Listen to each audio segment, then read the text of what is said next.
Singularity by William Sleator, Chapter 1. It was my twin brother, Barry, who wanted to go to the house, and Barry knew how to get what he wanted. It all started with a letter from a lawyer in a place called Saugeen, Illinois. An uncle of Mom's had died. She had inherited his house. Our family was reasonably well off, but Mom and Dad were still excited about this windfall.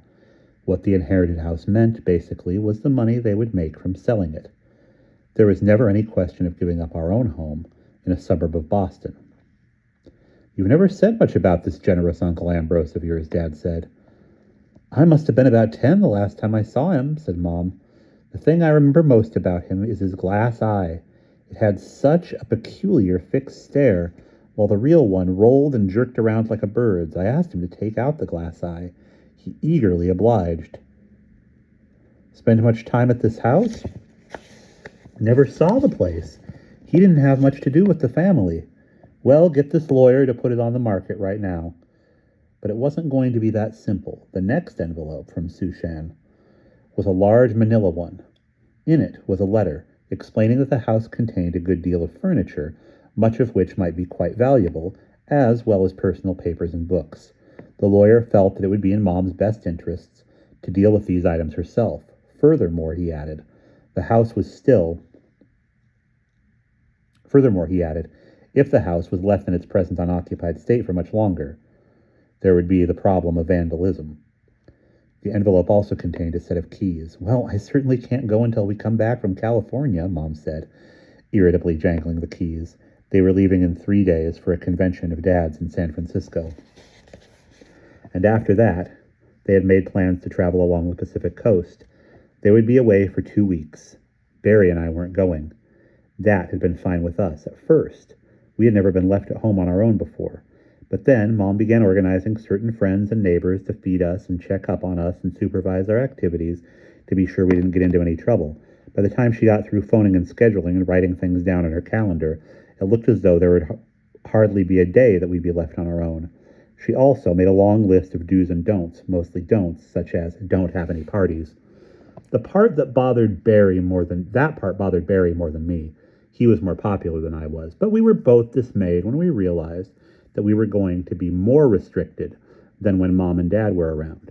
Barry kept reminding Mom that we were 16 and practically adults. "I mean, we shave every day now," he pointed out. "Doesn't that mean something?" "It doesn't mean I trust you to stay here unsupervised with all the kids in the neighborhood looking for a place to hang out," she said. Barry begged and pleaded and sulked and even threw a couple of tantrums, but Mom remained implacable. Now, 3 days before their departure, Mom shook the keys on the old greenish metal chain and sighed. "We can't change our California plans now," she said. "We've already made all the reservations and paid for everything. So you can go to this Saugeen place when we come back from California," Dad said. "I bet it's just a crummy mobile home in the middle of a cornfield," Barry said.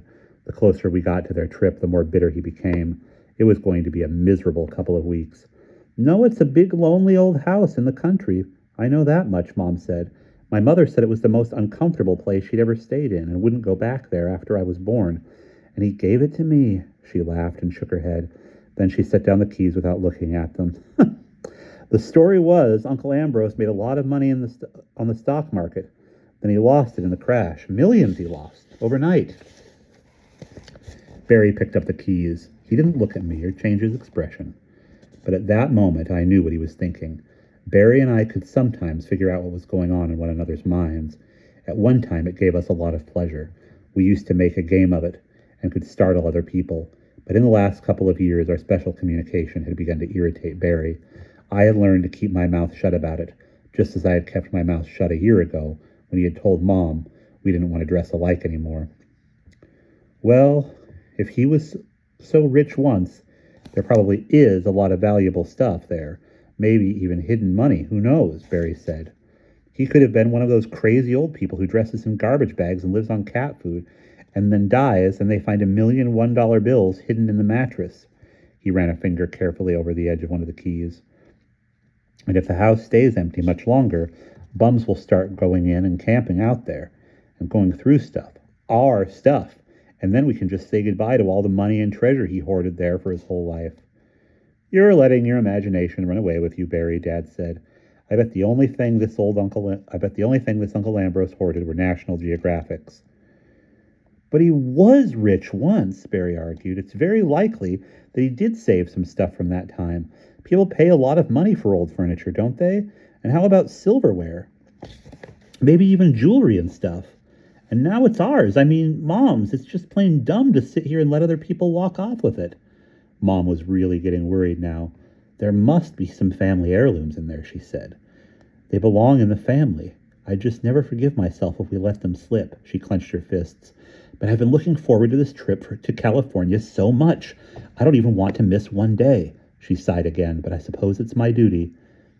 I bet one old Oriental rug that somebody might be stealing from the house right now would more than pay for 2 tickets from Boston to Sushan. To Sushan, Barry said. So that's what you're driving at, said Dad. You 2 boys going to that house by yourselves, Mom said. I'm not sure I started to say.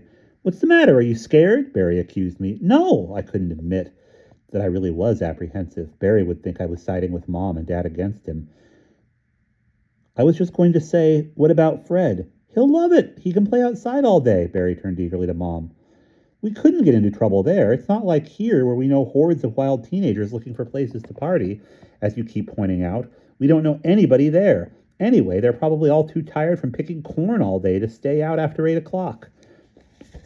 But you 2 don't know anything about antiques or about family papers or anything like that, said Mom. You could do all that stuff later, said Barry. We'd just be there as caretakers, occupying the house to keep anybody else out. Well, Harry, he urged me, smiling his warmest smile. You want to go too, I can tell. The 2 of us will have fun together like old times. I didn't want to go. I wasn't the outdoor type, and the place sounded like it might be creepy. But Barry knew they'd never let him go alone. That was why he was cajoling me, and I couldn't resist him. I missed the closeness we used to have, and I didn't have the heart to disagree with him now. Sure, I said. It would be really great.